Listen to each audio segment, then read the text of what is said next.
Hi everyone, it's Karen the Geordie Grandma. It's now September, so that must mean it's time for an August faves and fails video. Can't believe it's September already. Yeah, I'm probably going to say that every month. Can't believe it's the next month. But anyway, August faves and fails. I'm going to start with the fails so I don't end on a bad note. So a couple of fails this month, and the first one was a mascara. I've already mentioned several times that I have no luck with mascaras, and this time is no exception. This is the Waterproof Revolution mascara. Now, I like Revolution makeup and I've actually got one in my faves this month, but this one was a definite fail. There was a new Superdrug opened nearby to us. I think it was maybe the second day it had been opened, so I went in for some makeup and they had 3 for 2 on the makeup. So I picked up this mascara. Now, there was no testers in store practically of anything, because apparently when they were just before they opened, they had something wrong with their computer systems and they couldn't order any testers. So I couldn't have a look what it was like inside, which was a shame because I wouldn't have bought it otherwise. Now, I wanted a waterproof mascara. You can see when you take it out, there's no kind of traction. You know how usually on a mascara, it's like tight and it pulls a bit, so it takes off the surplus mascara off the brush. This one doesn't. You can see all the clumpiness on it. I mean, the brush is quite nice. That's quite a nice brush. It's a bristle brush. It's quite nice, but it's really clumpy and it's going all over. I don't know if you can see that. It's going all over the sides of the mascara tube. You put it on your eyelashes and you just get clumps of black mascara everywhere. So I really didn't like that. I think that was £9.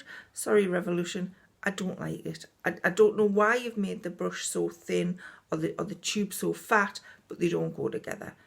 A complete fail for me, that mascara. The next fail was an airbed. Now, I haven't got the airbed here to show you, but I have printed out off the website. Can you see that?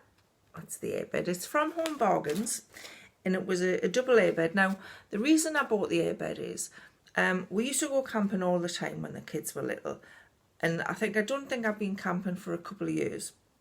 But we decided to buy a new tent. It was kind of downsized because we had a massive tent. We didn't need one so big when we don't have the kids with us. So we bought a new tent and we thought we'd buy a new airbed because we were going camping. Was it last weekend or the weekend before? Anyway, we were going camping just down to Robin Hood's Bay, which is down beside Whitby, which is completely irrelevant. I don't know why I told you that. But anyway, we decided to buy a new double airbed because the old one, I'm sure it's got a slow puncture in it. So I got this one from Home Bargains and it was £32.99. It is a Lakescape high-raised double airbed. You can see it's kind of much more raised off the ground than a normal one. It says, turning sleeping on the floor into something to be envied.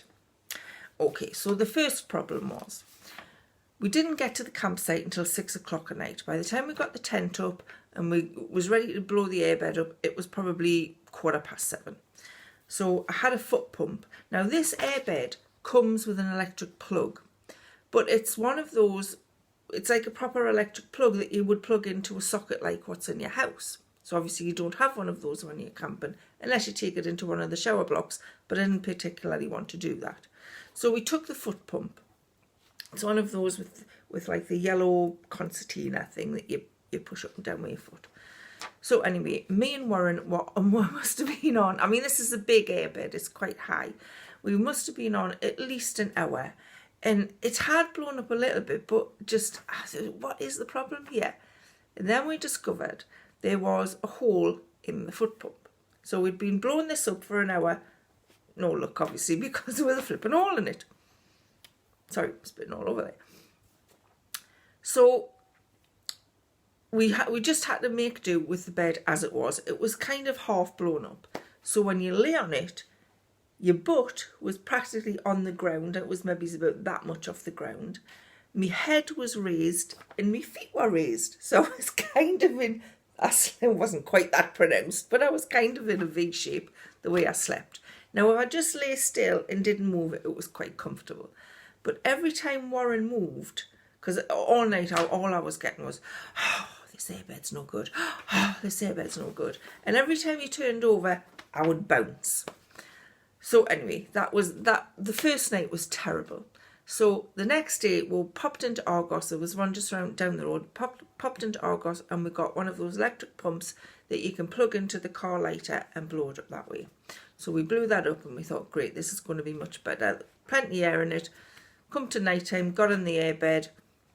The flipping bed was just, there was too much air in it. So we let a little bit out, but through the night it seemed to go down a little bit. So every time we moved, we both rolled into the middle. So the airbed was a fail. I'm going to go back to one of those that are thinner, not so luxurious, because they're much more comfortable and it's much less hassle. So we were only there for 2 nights, and both nights wasn't a brilliant sleep. So I'm sorry if I rambled on a bit long about the airbed, but that to me was a fail. Sorry Home Bargains, first fail. So now we've done with the fails, let's go on to some of the things I did like. The first thing I liked is a bit of a strange one, is a fruit bowl. I got this from TK Maxx. It's a nice little silver metal fruit bowl, and the best thing about it, it's got a banana holder. I've been looking for one of these for quite a long time, because apparently if you put the bananas with the rest of the fruit, it makes the bananas go blacker quicker. So I wanted one that you could hang the bananas up, put your other fruit in the bottom, and your bananas would stay nicer for longer. So that was my fruit bowl. That was £7.99 from TK Maxx, and I like that. I'm very strange, I know, but I liked it. The next stuff is a few bits of makeup I've got for you that I really liked. So onto a mascara that I did like. I picked this up in Savers. Now I don't know if Savers is all over the country or whether it's just a northeast thing, but Savers, it's like a bargain shop for home, not so much home, but little bits of home, beauty and health kind of stuff. So I picked up this Rimmel mascara. Rimmel Scandalous Eyes Reloaded. It is black. It's in a nice tube, and it was half price. I think I only paid £4.99 for this. So that was nice. Now you can see the mascara one's much nicer as it comes out of there. There's much more traction on it, so it doesn't leave as much gloop or mascara gloop on the wand. It's a nice wand. I did prefer the Revolution wand. I might actually try that wand in this mascara. I did like that one better, but that one's okay. But that one goes on much nicer. I've got that mascara on today. Don't know if you can see it. So that was my first favourite for the month, was that mascara. My other favourite, I think you've seen it before when I showed it in a pickup I got. It's this number 7 makeup palette, and I got this free with a number 7 promotion that was on. It's a lovely little palette. Colours are just fantastic. I absolutely love it. You could use that palette for everything. It's got eyeshadows, it's got bronzers, it's got highlighters, it's got blushers. I've even used the bronzers and blushers on my eyes. I really love that palette. I don't have that eyeshadow on today. You may have seen in a pickup video I did recently where I got a makeup palette from Primark, like a blue and purpley one, and I've got that on today. I really love that, but that was bought in September, so I won't talk about that now. I've already mentioned it. But yeah, I really love that number 7 palette. Some lovely, lovely brown autumny tones in there. And it's actually got a nice little mirror on it as well. Really nice palette. And as I said, that was free with a number 7 promotion. I've got another number 7 favourite that I picked up at the same time. And this is the number 7 foundation. Stay Perfect foundation, non-stop complexion perfection, up to 24 hours wear, SPF 15, suitable for sensitive skin, and this is in Calico. Comes with a nice pump action foundation. I'm actually wearing this foundation today. I really love this foundation. It feels nice to wear. It does last all day. You don't need much of it to cover up blemishes and what have you. Yeah, I just really like that foundation. I think that's normally $14.99, that one. So yeah, I like that.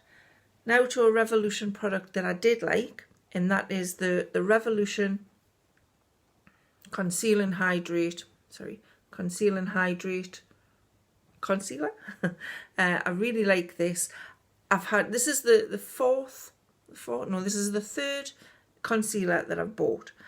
I've only started wearing concealer recently under my eyes. It's quite a new thing to us. The first one I bought was too dark. The second one I bought was too light. This one was just right. I'm Goldilocks. If you don't know what Goldilocks is, you have no idea what I'm talking about. So anyway, I like the little rose gold top. It's got a nice doe foot applicator. This is in colour C2, so it is quite light but not too light, and it doesn't go on too thick. It blends in nicely. You don't need a lot of it, so yeah, I do like that. Revolution Conceal and Hydrate, favourite. So that was the makeup. Another favourite I've had is actually what I'm wearing. And this is a top. I don't know if you can see it. I'll put another little video clip in so you can actually see what it looks like. Just stand up slightly so you can see it. This is a t-shirty top, kind of a jersey material, long sleeve. It's got a little bit of pleating detail at the front.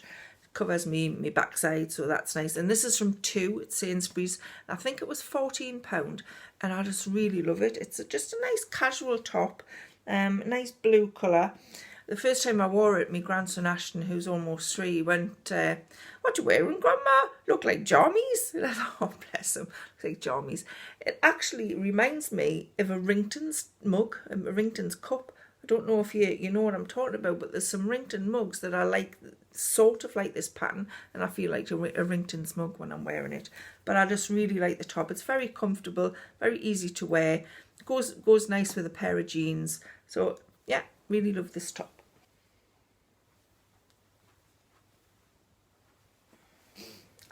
Next was a book. Now, Lost in Translation. I don't know if you've read it. This is actually the sequel to Lost in Translation. This is still Lost in Translation, but I've left the original one in the car because I took it away when we went away for the weekend, and I was reading bits out as we were driving down. I just find this so hilarious. I've had these a while, but I've just dug them out again last month, so I thought I'd put them in me August favourites. It's so funny. Some of them have me actually crying with laughing reading them. I'm probably a bit childish in that way, but I'll just read you one out. It says, "This was a notice in a bathroom in a cruise liner in the UK. To flush, push knob behind the seat." I'm sorry, but that's funny. And when you're kind of in holiday mode and you're driving in the car and you're just reading them out, I was crying with laughing. You may not find it funny, but I thought that was funny. And just another one here. "Beware of your luggage." And that was in a hotel in Delhi. And it's full of those kind of things, things about signs that are found abroad where they maybe haven't been translated as they should be. And it's just absolutely hilarious. If you're feeling down, if you're feeling like you haven't had a laugh in a while, then Lost in Translation is a brilliant book just to pick up, flick it open, and you can find something really funny. So I really recommend Lost in Translation. And last but not least, probably my favourite, not just of the month, but of all time. We went to see Les Miserables at the Theatre Royal in Newcastle a couple of weeks ago. I've seen the film with Hugh Jackman, and I enjoyed that. But I've never seen it on stage before. And we went to see it. I bought the tickets a year ago. I've been looking forward to it all this time, and it did not disappoint. It was absolutely fantastic. It has got to be the best musical I've ever seen. The singing is just amazing. How they hold those notes, I don't know. But it was wonderful. I laughed, I cried, I felt really emotional. It was just so wonderful. I can't recommend Les Miserables enough. If you've never been to see it and you like musicals, go and see this one because you'll love it. So that's good to end on a really high note. Loved that musical. So I hope you enjoyed my faves and fails of the month. If you've tried any of them and you've thought different to what I thought, I'd be interested to know. Have you got a favourite and a fail of this month? I think everybody will have. If you want to share it with us, put it in the comments below. If you haven't already subscribed to my channel, there's a subscribe button down below. I think it's down below. Just click that so you can find any videos that I make coming up. I do at least 2 videos a week, one on a Monday and one on a Thursday, and I talk about lots of different stuff from beauty to shopping, bargain shopping, pickups, to what eBay sales I've had this week. Sometimes I do a little bit of video to do with my grandchildren. So if you're interested in that kind of thing, it'd be really great if you could subscribe. So thanks for watching, and I'll see you again soon. Bye.